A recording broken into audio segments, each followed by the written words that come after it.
मुख्यमंत्री एकनाथ शिंदे आज विविध विकास कामांचे लोकार्पण करण्यासाठी मालेगाव दौऱ्यावर आले आहेत।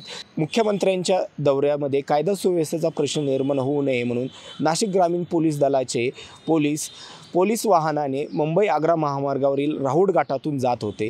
यावेळी पाठीमागून आलेल्या भरधाव वाहनाने पोलिसांच्या वाहनाला धडक दिली। या अपघातामध्ये पोलिसांच्या वाहनाचे मोठ्या प्रमाणावर नुकसान झाले असून वाहन चालक पुरुषोत्तम मोरेंसह 12 पोलीस जखमी झाले आहेत। यामध्ये एका महिला पोलिसाचाही समावेश आहे।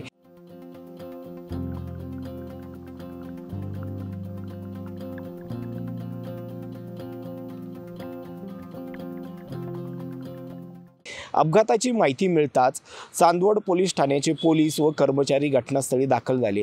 पोलिसांनी मदत कार्य सुरू करत तात्काळ जखमींना रुग्णालयात दाखल केले। रुग्णालयामध्ये जखमी पोलिसांवर उपचार सुरू आहेत।